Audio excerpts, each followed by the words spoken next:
Buen día, jóvenes. Hoy tengo preparada por ustedes una nueva temática para trabajar en estudios sociales y cívica de segundo año de bachillerato. Gracias en primer lugar por estar viendo esta presentación. Vamos a abordar ahora el tema de la nueva revolución científica y tecnológica. Así que vamos a ver la presentación y voy a tratar de ir aclarando algunos de los puntos que no están muy detallados dentro de la diapositiva de esta presentación. Así que vamos a comenzar. Lo primero es tratar de definir cuál es la diferencia entre ciencia y tecnología. Tendemos a pensar en nuestra vida cotidiana que ciencia y tecnología es lo mismo, pero realmente hay diferencias prácticas que las hacen muy diferentes. Valga la redundancia, vamos a ir viendo cada una de ellas. La primera es que una permite conocer y la otra nos ayuda a modificar. La que permite conocer ciertamente es la ciencia, ya que ésta cuenta con un método establecido para crear conocimiento, para generar un conocimiento teórico o científico muy elaborado a partir de una investigación previa. Y la tecnología es la encargada posteriormente de modificar la realidad expuesta por la ciencia. Es decir, que la tecnología se basa de los conocimientos científicos para poder poner en práctica lo que requiere la realidad. Luego, en una segunda diferencia, tenemos que la tecnología puede ser testada fácilmente, es decir, que puede ser sometida a prueba de manera muy fácil. Un ejemplo, si ustedes crean un vehículo y pretenden que este sea el vehículo más rápido en el mercado, es fácil determinar si cumplió o no los estándares al final de haberlo creado. Por el contrario, la ciencia requiere un proceso más largo, más lento y mucho más complicado para determinar si cumplió los estándares requeridos. Luego, una tercera diferencia es que se considera que la ciencia es relativamente más joven y la tecnología es mucho más vieja que la ciencia. ¿Por qué? Porque el conocimiento científico, o más bien el método científico para adquirir conocimiento, fue establecido hace poco, pero los adelantos tecnológicos se puede decir que fueron creados a partir de que los primeros humanos empezaron a usar herramientas que les facilitaran su vida cotidiana, ya sea con la creación de palancas, con la creación de herramientas de cacería, herramientas de combate o de defensa. Es decir, al principio se basaban solamente en ensayo y error, es decir, hoy me salió bien, mañana no, y así se iba modificando y perfeccionando la técnica para crear cosas. Por el contrario, la ciencia es más reciente. Una diferencia cuarta es que la tecnología busca la eficacia, la ciencia no. Es decir, el método tecnológico, la creación tecnológica, lo que busca es crear, valga la redundancia nuevamente, tecnología que cumpla una función específica y que lo haga de la mejor manera posible. En cambio, la ciencia lo único que busca es crear conocimiento, establecer estándares teóricos que fundamenten una creación tecnológica. Y por último, una quinta diferencia es que una de ellas parte de diseños, la otra de teorías. La que parte de diseños es la tecnología, es decir, antes de llevar a cabo la realización de un adelanto tecnológico, este debe pasar por un diseño, si ustedes quieren llamarle de manera de ingeniería, es decir, una construcción de ingenio para poder elaborar esa tecnología nueva que queremos crear. La otra, por el contrario, se basa en teorías, la ciencia, ¿sí? En teorías preestablecidas por científicos anteriores que han establecido un conocimiento ya dado. Y esas son básicamente las diferencias entre ciencia y tecnología. Ahora vamos a ver el otro apartado. ¿Cuáles van a ser los elementos centrales del tema de estudio de hoy? Ya dijimos, ¿verdad?, que son los adelantos en las revoluciones científicas y tecnológicas. Primero vamos a hablar sobre el estudio del universo y la conquista del espacio. Luego, la revolución de los transportes y las comunicaciones. El tercer punto sería la transición del sistema de producción en serie a la tecnología informática. Hablaremos también en un cuarto punto de las nuevas tecnologías y la erradicación de la pobreza, del desarrollo de la medicina y de la biología, y por último del uso ético de la ciencia y la tecnología. Esos 6 apartados son los que va a cubrir esta presentación. Vamos a comenzar. Número 1. El estudio del universo y la conquista del espacio. Esto que parece mucho de ciencia ficción y de una realidad completamente diferente a lo que vivimos en países pobres como el nuestro, se pensaba anteriormente que había nacido a través de científicos muy recientes. Ya ven ahí en pantalla, tenemos a Nicolás Copérnico, quien proponía que nuestro sistema solar giraba en torno al Sol, que era muy contrario a lo que hasta ese momento se tenía como conocimiento científico general. Y luego Galileo Galilei, que construye un telescopio para poder estudiar los eventos astronómicos de aquella época. Pero esto de manera tradicional se creía como los inicios del estudio del universo. Sin embargo, a través de la arqueología hemos determinado que nuestras culturas y civilizaciones antiguas ya tenían conocimientos astronómicos y de los hechos del espacio. Por ejemplo, la cultura maya, la cultura egipcia, que basaban muchas de sus estructuras en las alineaciones de cuerpos celestes. Es decir, esto del estudio del universo es mucho más antiguo de lo que pensamos teóricamente. Luego, más recientemente, tenemos otros avances que aparecen ahorita en pantalla. Son avances muy recientes, como por ejemplo 2 visitas a asteroides que han surcado nuestro sistema solar. La humanidad ha sido capaz de lanzar sondas espaciales que aterrizan en estos asteroides, recogen muestras y luego las mandan hacia la Tierra para su posterior estudio. Se ha lanzado una misión espacial a Marte, la Mars Insight, que hace estudios del interior del planeta Marte. Hay otra sonda en camino al planeta Mercurio, que es el planeta más cercano a nuestro Sol. Se tomó la primera foto de un agujero negro. También se ha creado un sistema cazador de exoplanetas, por sus siglas en inglés TESS. Y ustedes dirán, pero ¿y qué importancia podrá tener esto de estos avances científicos astronómicos en el estudio del universo y la conquista del espacio? ¿Cuál es la importancia de esto si nosotros vivimos aquí en El Salvador rodeados de tantos problemas? Bueno, pues eso se basa en una necesidad real que la humanidad, con el paso de los años, va a empezar a enfrentar de manera más frecuente y de la cual ya empezamos a ver los primeros síntomas. Y todo esto basados en la advertencia que este científico tan famoso, Stephen Hawking, hizo antes de morir. Parafraseando lo que dice la frase en inglés, es que él cree que la humanidad no tiene futuro si no logra ir al espacio. Es decir, que si la humanidad no consigue los medios para conquistar el espacio y colonizar nuevos mundos, sus días en el planeta Tierra están contados. Y podrán decir, pero eso nunca va a pasar. Claro que puede pasar. La Tierra es un planeta con recursos finitos, es decir, que se van a acabar algún día, y nuestra población no deja de crecer. Por eso el análisis de este tema del estudio del universo y la conquista del espacio es mucho más relevante hoy en día que antes. Vamos al segundo tema. Y aquí tenemos la revolución de los transportes y las comunicaciones. Aquí surge, pero ¿y los transportes? Y no, ahí tenemos los medios de transporte actuales, pues no funcionan bien. Podrán pensar, tenemos el autobús, tenemos el avión, tenemos el barco, y todos funcionan. Sí, funcionan, tienen razón, hasta ahorita no resultan funcionales. Pero es importante caer en cuenta que existen otros medios de transporte mucho más eficientes y que contaminan menos, y ese es el punto específico de por qué es necesario crear avances tecnológicos en estos temas.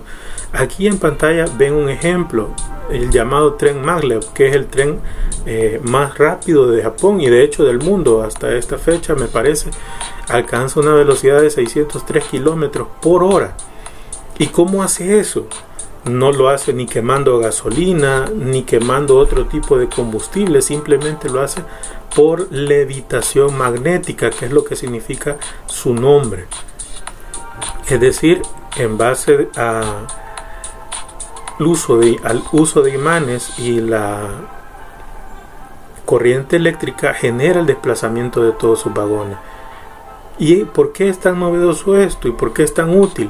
Bueno, porque genera cero emisiones de contaminación. Vean por favor nuestros autobuses hoy en día. La mayor fuente de contaminación surge de los vehículos que consumen combustibles fósiles. Por eso es importante que generemos este nuevo tipo de revolución científica y tecnológica en estas áreas. Y ahí está la pregunta, ¿por qué son importantes los avances tecnológicos en estos campos? Porque en un mundo económicamente necesitado de producción, mientras más eficientes sean los medios que usamos para comunicarnos y para transportarnos, los procesos económicos y comerciales van a ser más fáciles, van a generar más desarrollo, y se pretende pues que al mismo tiempo existan también transportes limpios, transportes ecológicamente amigables.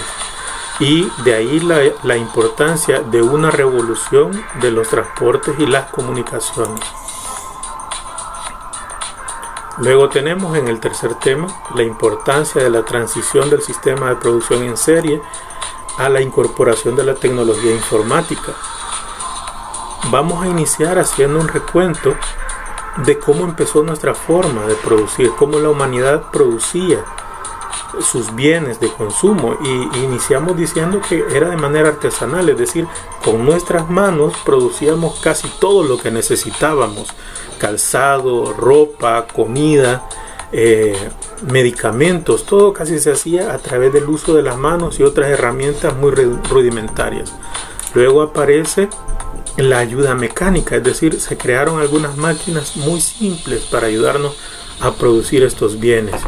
Y en una última etapa se crea la producción en serie, que es cuando la revolución industrial entra en boga y luego se implementan sistemas de cadenas de producción en los que las personas se distribuían funciones para lograr un producto final terminado.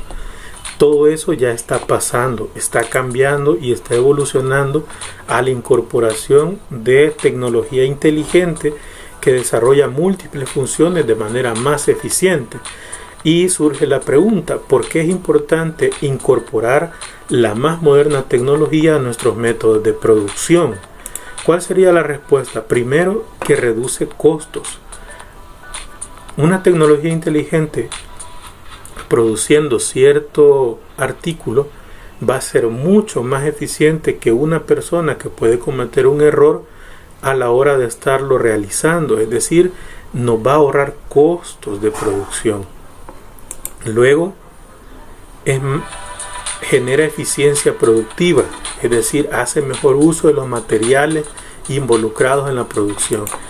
Y por último, que hay una celeridad de entrega, es decir, la producción se acelera, se hace de manera más rápida. Por esto es importante incorporar las tecnologías más modernas a los sistemas de producción, y sobre todo estamos hablando de tecnología informática. El siguiente punto es el número 4, son las nuevas tecnologías y la erradicación de la pobreza.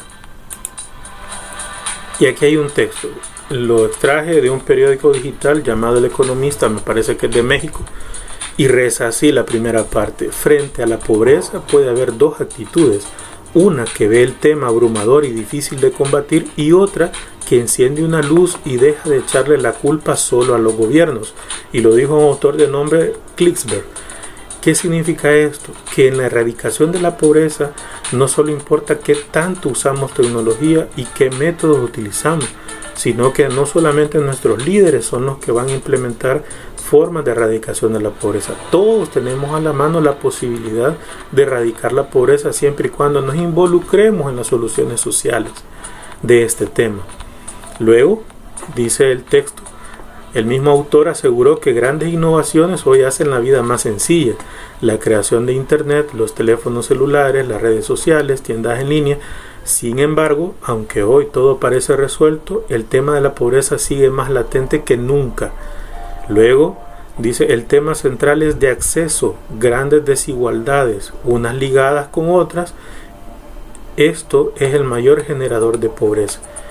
Y bueno, ustedes lo estarán viviendo en estos días de mejor manera, pues en estos días en los que estamos con esta manera diferente de llegar hacia ustedes estudiando. Muchos no tienen acceso a esta tecnología de comunicación para poder acceder a sus clases. Incluso muchos no tienen acceso a enviar sus tareas porque lo estamos haciendo todo de manera virtual.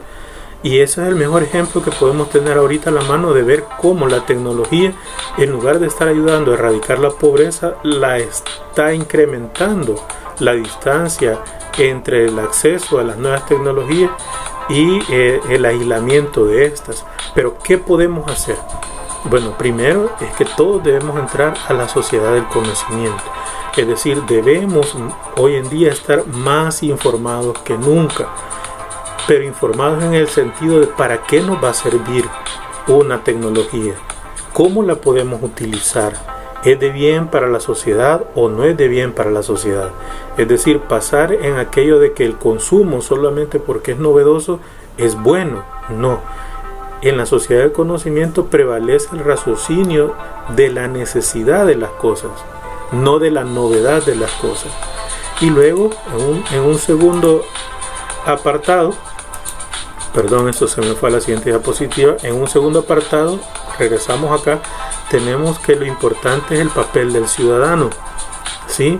Es decir, que en la erradicación de la pobreza, como ya lo decía en el primer párrafo, no importa solamente las iniciativas gubernamentales, sino también el rol que cada individuo de la sociedad juega en la implementación de las tecnologías.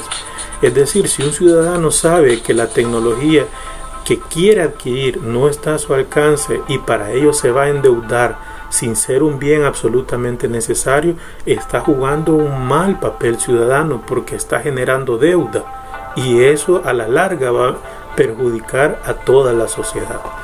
Por último, tenemos acá abajo, el último eslabón de qué podemos hacer. La ciencia y la tecnología deben salir de las instituciones académicas. ¿Qué significa esto?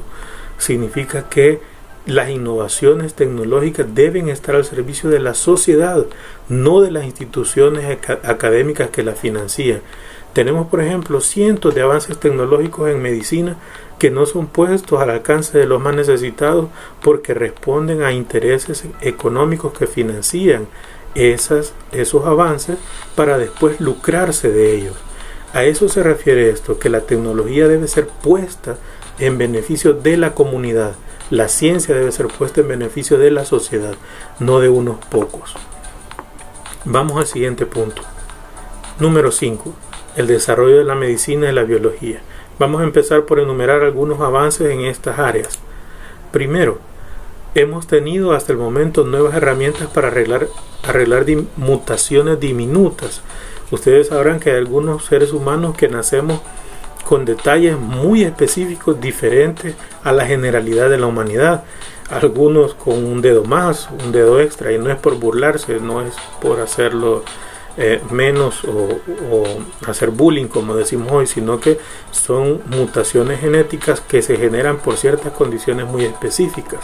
Hoy en día los científicos han desarrollado dos nuevas técnicas para editar ADN y ARN que pueden corregir con gran precisión errores puntuales del genoma de la célula. Es decir, que ese tipo de cosas van a ser dentro de poco muy probablemente erradicadas de la realidad humana. Vemos que ya existen técnicas para poder arreglar al menos mutaciones diminutas. Luego, tenemos otro avance que es el éxito de la terapia génica. Dice que es un pequeño ensayo clínico. La terapia génica logró curar a niños con atrofia muscular espinal, una rara enfermedad genética que suele acabar con la vida de los pequeños antes de los 2 años. Vemos cómo nuevas terapias van surgiendo para ir erradicando enfermedades para las cuales antes no teníamos solución, no teníamos cura, y que con el paso del tiempo van, o esperamos que vayan siendo de más alcance para toda la sociedad. Como otro avance, tenemos un fármaco para muchos cánceres. Dice que en el mes de noviembre la Agencia de Alimentos y Fármacos, FDA, de los Estados Unidos aprobó por primera vez un fármaco contra el cáncer basándose en su acción a nivel molecular y no en el origen del tumor. Estamos hablando de noviembre del año anterior, me parece. Entonces, como vemos, hay avances grandes en la medicina y la biología, es decir, tenemos ciencia que nos permite crear tecnología que nos está ayudando a vencer problemas que antes generaban grandes dificultades, pero siempre va a surgir una nueva pregunta y tenemos acá: ¿por qué esta realidad es tan distante a lo que se vive en nuestras sociedades del tercer mundo? Y ustedes dirán, bueno, pero si en el mundo existen todas estas posibilidades, ¿por qué en El Salvador todavía no tenemos acceso a esto? La respuesta es simple.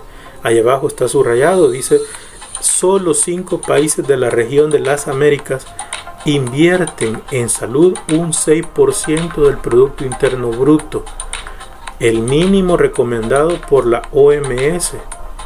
Solamente Cuba, Estados Unidos, Canadá, Costa Rica y Uruguay. Quiere decir que en nuestro país, El Salvador, no estamos invirtiendo lo económicamente necesario para tener una medicina básicamente mínima que nos permita algún día llegar a un poco de estos 3 elementos que están planteados acá. Cuando ustedes ven que los gobiernos hacen sus planteamientos económicos, presten atención a ver cuánto están dispuestos a invertir en salud, porque de eso dependerá el desarrollo de estos temas de medicina y biología localmente.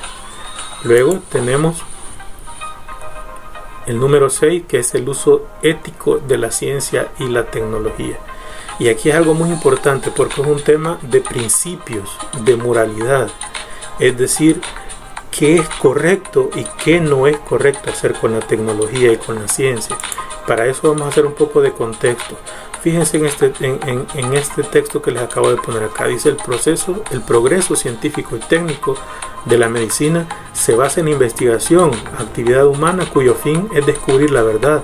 Desde tiempos inmemoriales, la investigación y la experimentación en seres humanos han formado parte del desarrollo de la medicina. Y fijen su atención en esta frase: experimentación en seres humanos, es decir, que los médicos, los científicos han usado otras personas para poner a prueba sus teorías científicas, no han usado como conejillos de India. Y aquí hay más ejemplos. Por ejemplo, la historia de la investigación con seres humanos está plagada de acontecimientos violatorios a los derechos individuales. En Inglaterra, dice acá, el cirujano inglés Charles Maitland inoculó viruela en 1721 a 6 prisioneros a cambio de una promesa de libertad. Luego hay otro acá en Estados Unidos, al final del párrafo dice: un cirujano de Michigan, William Beaumont, mantuvo abierta durante 3 años una herida de bala en el estómago de un enfermo para observar cómo funcionaba su aparato digestivo. Ven, si bien es cierto, estos hechos históricos nos han permitido quizás tener alguna noción de cómo funcionan las cosas científicamente, pero no sin antes poner en riesgo la vida de algunas personas. ¿Qué significa esto? Que en muchas ocasiones la ciencia no se utiliza correctamente, no se utiliza con fines éticos. A veces se antepone el progreso económico al progreso ético de la ciencia, y ustedes tienen que estar muy atentos ante esa situación. Coyunturalmente, hablando del tema del coronavirus, del COVID-19, si recuerdan, al principio de la cuarentena se estableció, creo que en países de Inglaterra, se ofrecieron recompensas para personas que se ofrecieran como voluntarios a cambio de una compensación económica para probar en ellos tratamientos para lograr combatir el coronavirus. Es decir, hoy en día mucha gente se presta para esto, pero realmente en muchos de esos procesos se violan estos derechos humanos de las personas con el escudo de que es por el bien mayor de una sociedad más grande. Y esto debe estar fiscalizado a través del ojo de la ética, para ver qué tan beneficioso para nosotros es sin violentar los recursos de derechos humanos.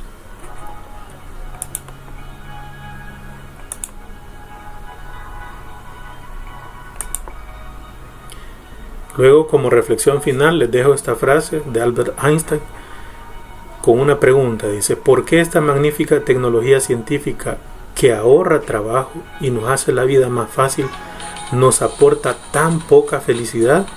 La respuesta es esta: simplemente porque aún no hemos aprendido a usarla continua. De nada servirá todo ese avance tecnológico y progreso científico si no aprendemos humanamente a usarlo de manera correcta y ética. Gracias por su atención, jóvenes. Quedamos conectados a través de los medios de comunicación ya establecidos con ustedes. Les agradezco